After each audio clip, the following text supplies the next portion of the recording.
Hello everyone, आप सब कैसे हैं। मैं उम्मीद करता हूं कि बहुत अच्छे होंगे और अपनी पढ़ाई को बहुत अच्छे से कर रहे होंगे। मैं आकाश कुमार बढ़ाना आईसीटी वर्चुअल क्लासरूम में आपका बहुत बहुत स्वागत करता हूं मेरे प्यारे बच्चों। जैसा आपको पता है मेरे प्यारे बच्चों, बेसिकली हमारी आपका जो है मेरे प्यारे बच्चों 9th क्लास है। ज्योग्राफी हम लोग आपका देख रहे हैं। क्लाइमेटोलॉजी जो हमारा चैप्टर है वो आपका चल रहा है। जलवायु विज्ञान यानी कि सॉरी जलवायु को हम लोग देख रहे हैं और हम उस जलवायु के विज्ञान को पढ़ने का मदद कर रहे हैं। ठीक है, और हम इसमें इन सारी चीजों को एक एक करके आपका देख चुके हैं। कहाँ कहाँ पर कितनी कितनी क्या स्थिति है, उष्णकटिबंधीय प्रभावित करने वाले क्षेत्र, ऊंचाइयां, ये जेट धाराएं, इन सब चीजों को हम लोग आपका देख चुके हैं। वेस्टर्न डिस्टर्बेंस को हम लोग पढ़ चुके हैं। पूर्वा जेट को हम लोग देख चुके हैं। भारतीय मानसून में हाई प्रेशर लो प्रेशर की बनने की क्या कंडीशंस हैं, उसको हम लोग इतना देख चुके हैं। सबसे पहले एक बार बताइए जितना हमने पढ़ा है। अगर कोई डाउट कोई क्वेरी किसी बच्चे का पूछ लीजिए बेटा। कोई डाउट कोई क्वेरी है तो किसी का एक बार देख लेंगे। कोई डाउट कोई क्वेरी है तो पूछ लीजिए, आगे बढ़ जाए।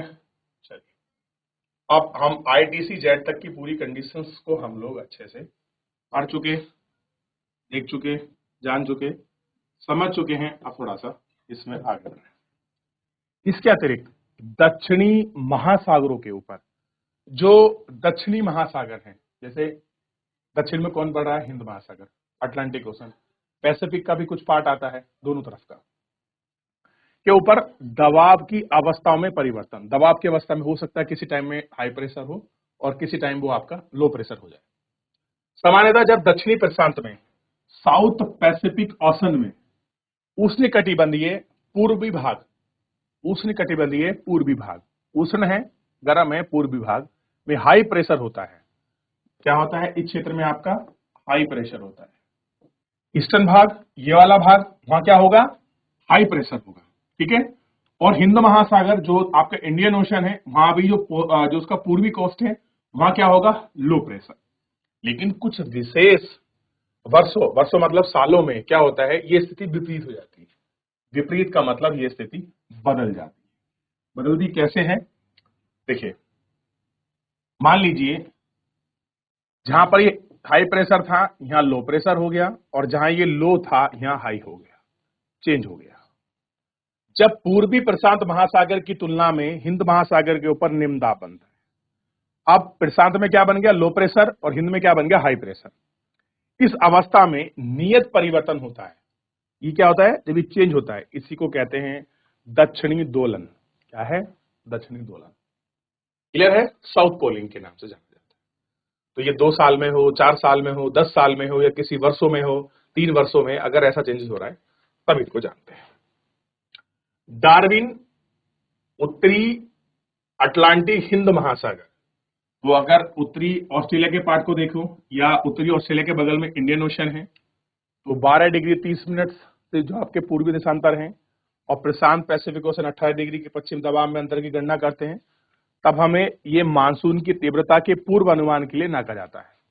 अगर हम इसको मापते हैं ऑस्ट्रेलिया के उत्तरी कोस्ट पर, जहां पर क्या है आपका इंडियन ओशन है, और ताहिर में जो आपका उसका बाएं तरफ है उसको हम पैसिफिक ओशन है, हम लोग वहां क्या करते हैं, इन दोनों के जो टेम्परेचर है हम इनको सॉरी जो एयर प्रेशर है हम उसको मापते हैं। अगर हम माप रहे हैं एयर प्रेशर और दोनों के एयर प्रेशर में अंतर है, मान लीजिए यहाँ है आपका 300 मिली 20 बार, ठीक, और यहाँ है 240 मिली बार, तो हम कहेंगे कि मानसून क्या है, मानसून तीव्र के पूर्व अनुमान, तेज मानसून है।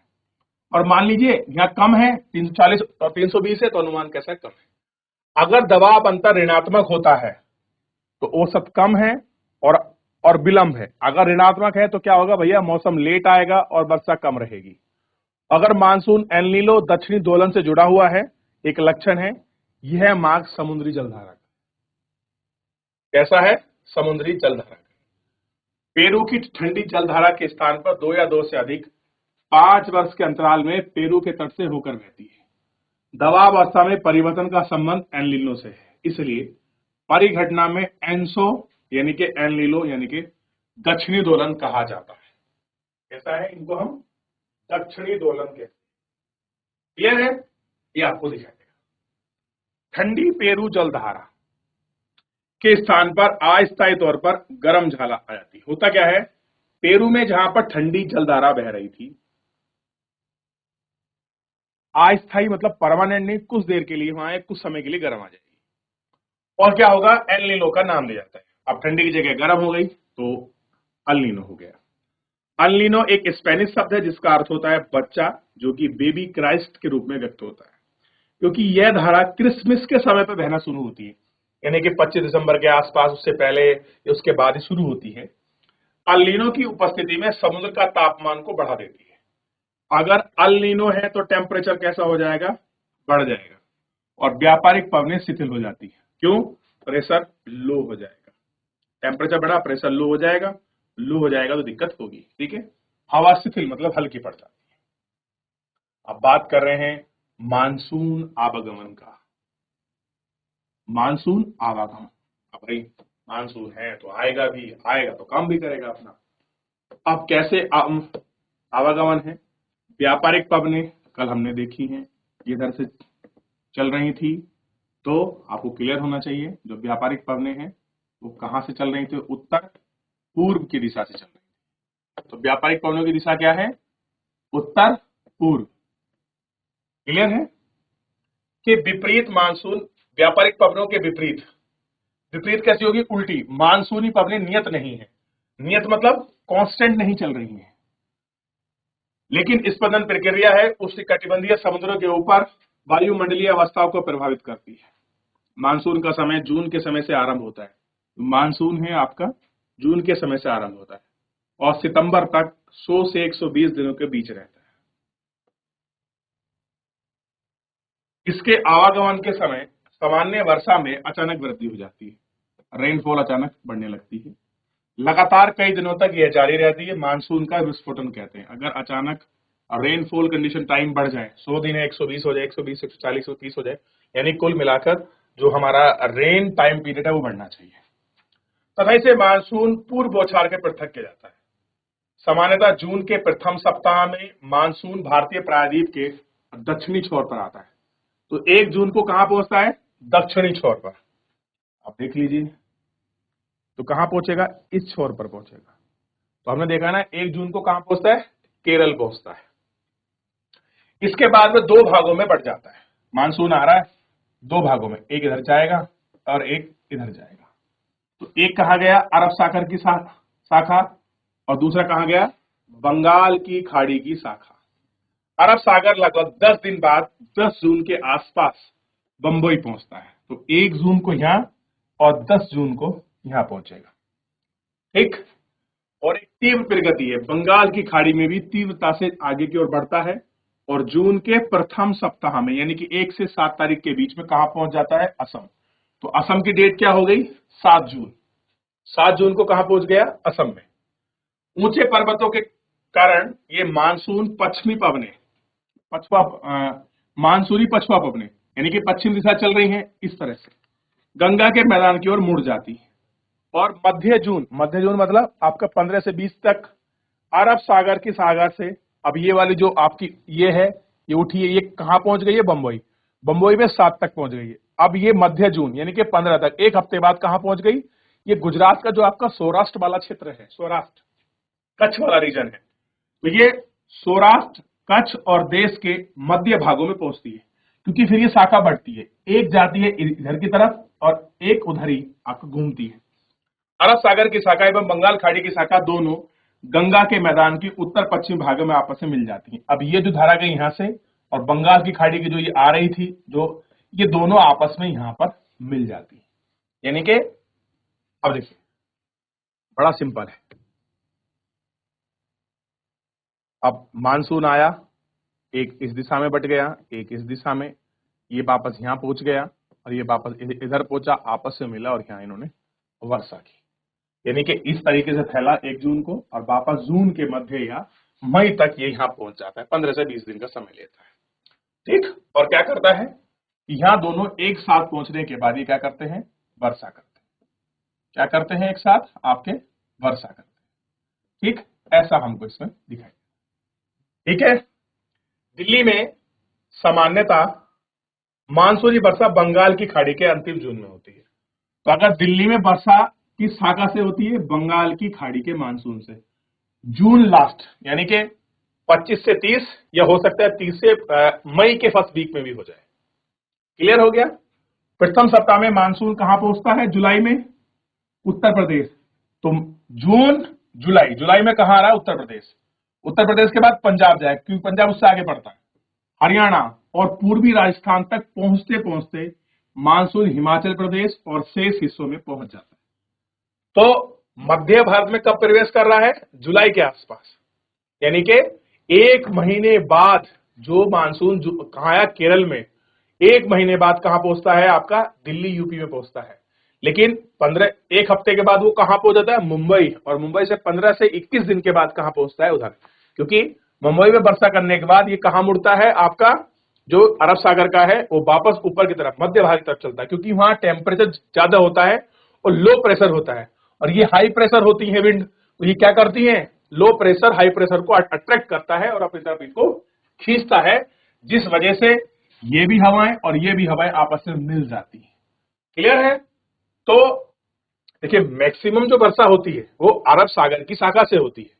क्लियर है? 60 से 65-75% तक जो वर्षा होती है अरब सागर की खाड़ी की जो आपका शाखा है उससे होती है। क्लियर है? और 30 से 35% वर्षा किससे होती है? बंगाल की खाड़ी की उससे होती है। ये थोड़ा सा आपको ध्यान रखना चाहिए। क्लियर है? और यही सारे वर्षा की इंपॉर्टेंस जो फैक्टर्स हैं ये हमको दिखाई देते हैं। क्लियर है?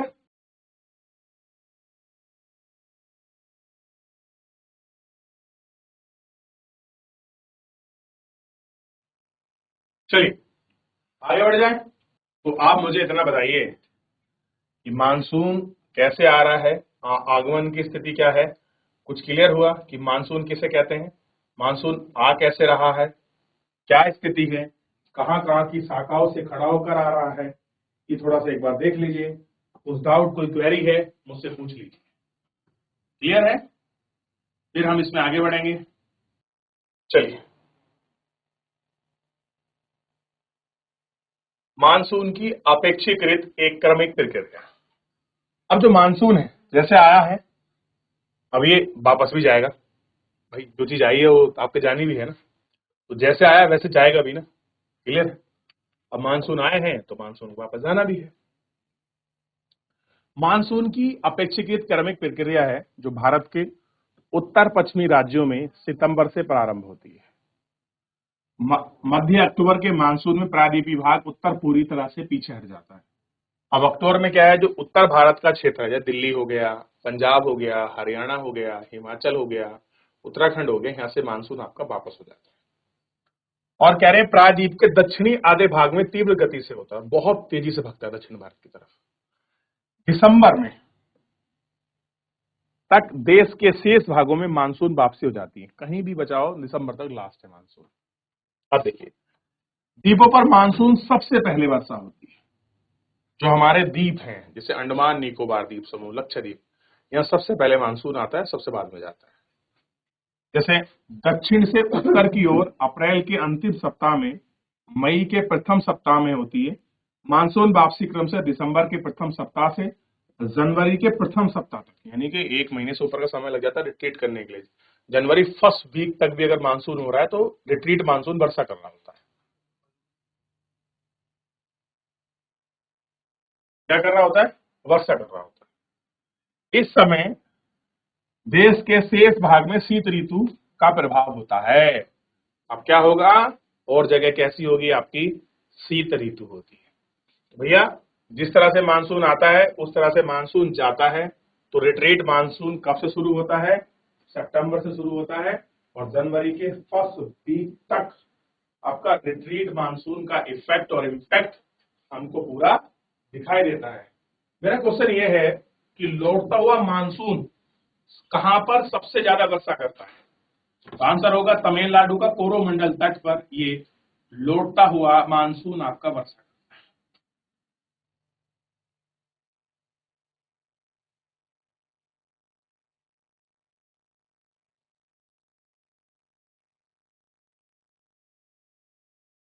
चलिए अब आगे देख रहे हैं क्या कुछ है, ऐसा कुछ चीजें हैं, थोड़ा सा इस पर हम लोग विचार करेंगे, थोड़ा इस पर हम लोग देख लेंगे।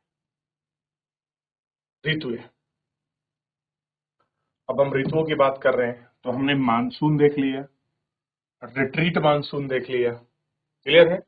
और दक्षिणी दोलन की स्थिति को याद रखिए, ये है आपका ईस्ट साउथ पैसिफिक ओशन, यहाँ हाई प्रेशर है, और इधर है इंडियन ओशन, ईस्ट में लो प्रेशर। उस समय के बाद इस लो की जगह आपका हाई प्रेशर हो जाता है ईस्ट में, और यहाँ आपका लो प्रेशर, इसी को कहा जाता है आपका दक्षिणी दोलन, क्या कहते हैं, साउथ पोली।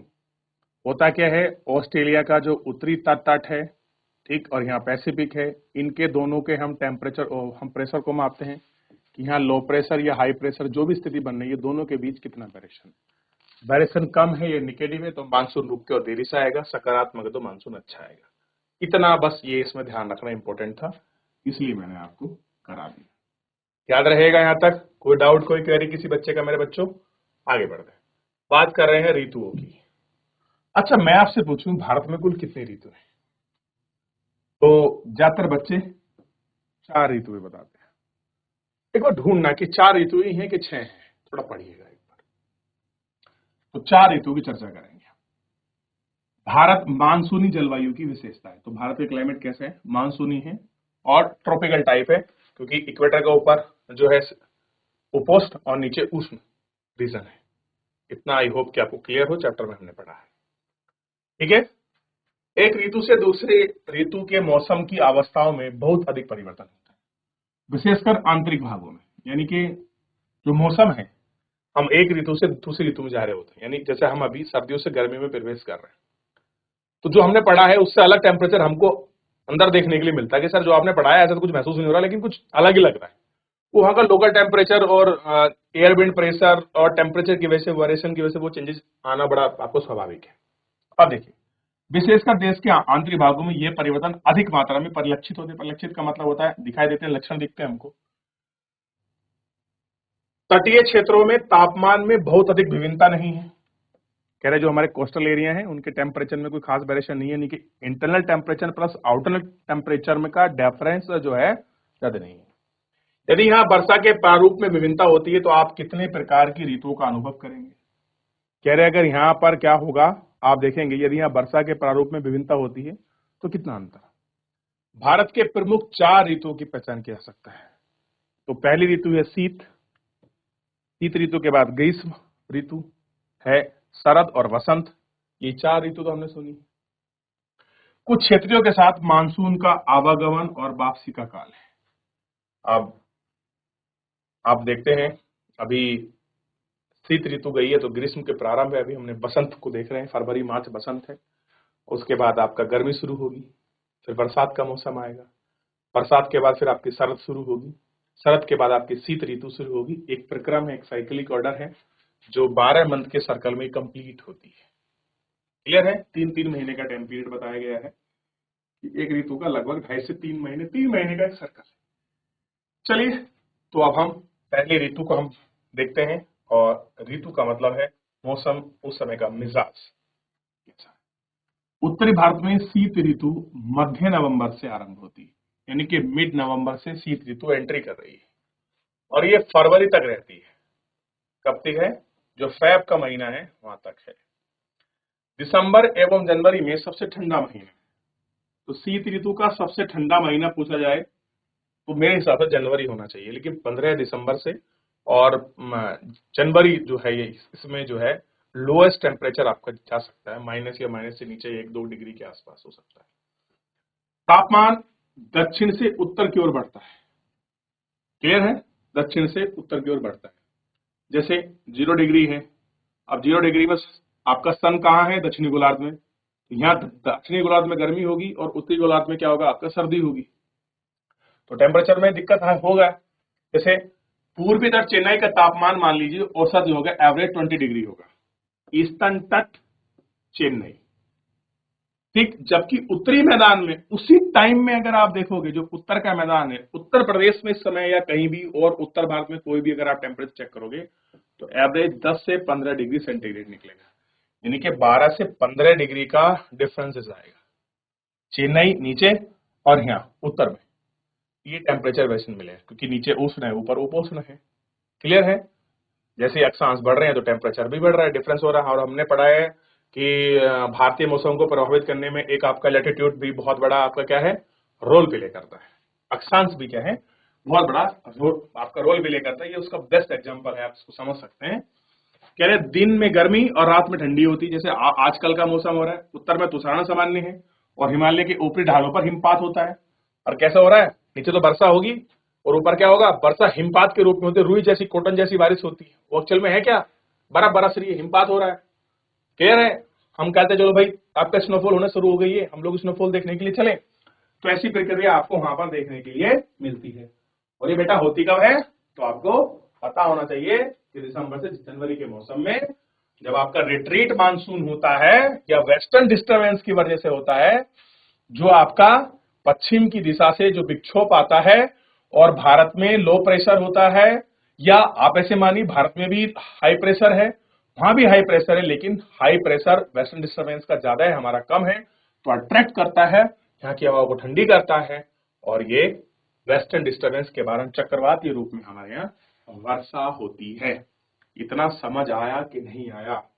बड़ा इंपॉर्टेंट टॉपिक है, थोड़ा मैकेनिज्म लगता है आपको, लेकिन अगर आपने चीजें स्पष्ट हैं, एक एक पढ़ा है, तो आपको समझ आएगा।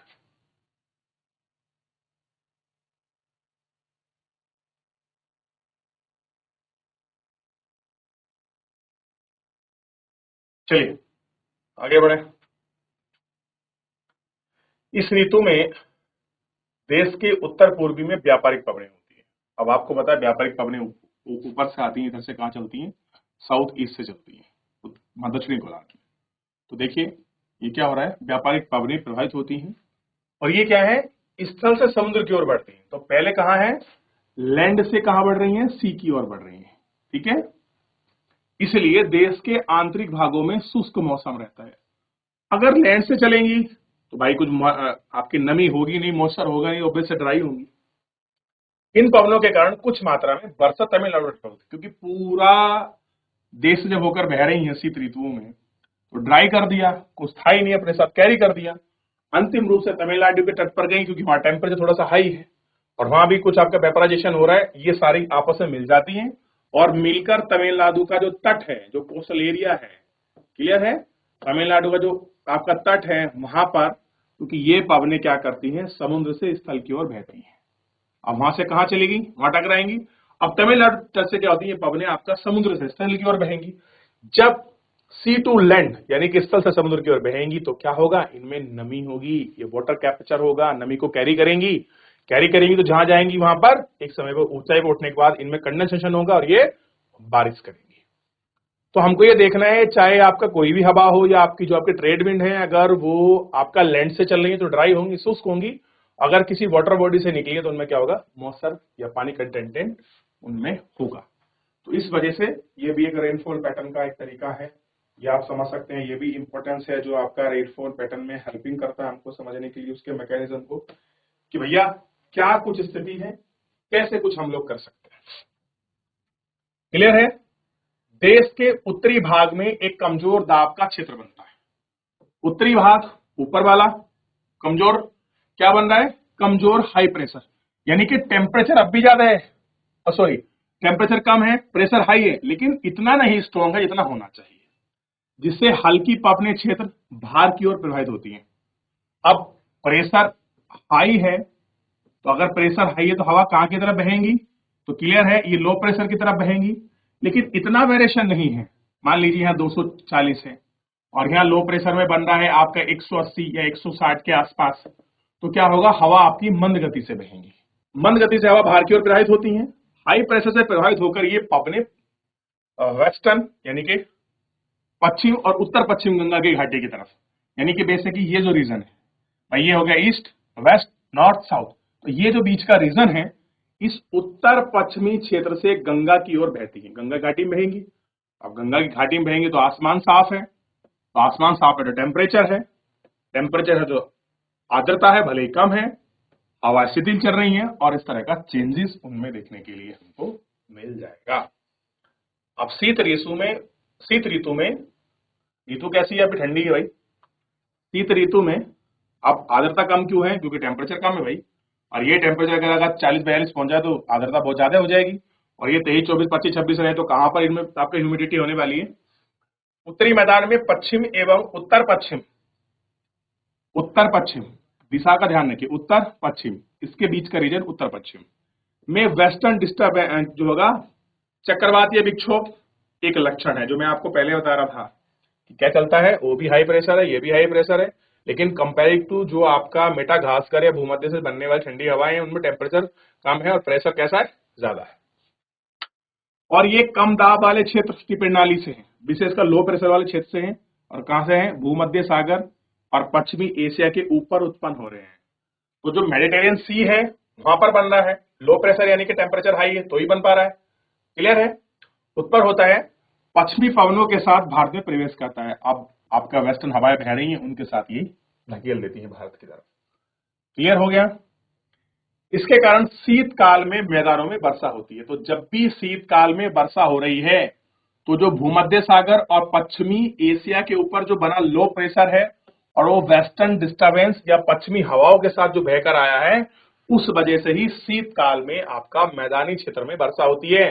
जैसे दिल्ली में वर्षा हो रही है, उत्तर प्रदेश में हो रही है, पंजाब में हो रही है, हिमाचल में हो रही है। ये सब किसकी वजह से? बिहार वगैरह में वेस्टर्न डिस्टर्बेंस की वजह से ही। और पर्वतों पर हिमपात आप देखते हैं, अगर हिमपात हो रहा है और उस समय बहुत अधिक आवश्यकता होती है कि शीतकाल में वर्षा, स्थानीय तौर पर उसको महावट कहते हैं। अगर शीतकाल में जनवरी में आपकी वर्षा हो रही दिसंबर में, तो वेस्टर्न डिस्टर्बेंस है, उसको लोकल भाषा में महावट कहा जाता है। क्लियर है? और कुल मात्रा में कम होती है, लेकिन ये रबी की फसल के लिए महत्वपूर्ण है।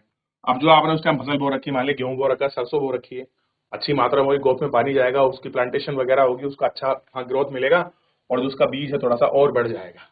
क्लियर है? तो पानी परसेंटेज होगा, लाभ मिल सकता है। प्रायद्वीपीय भारत में शीत ऋतु स्पष्ट नहीं होती। जो आपके प्रायद्वीपीय पैसो इंडिया है, आप चेन्नई चल जाइए तो आपको खास सर्दियों में गर्मी महसूस नहीं होगी, सॉरी ज्यादा महसूस नहीं होगा, सर्दियों में सर्दी महसूस नहीं होगी।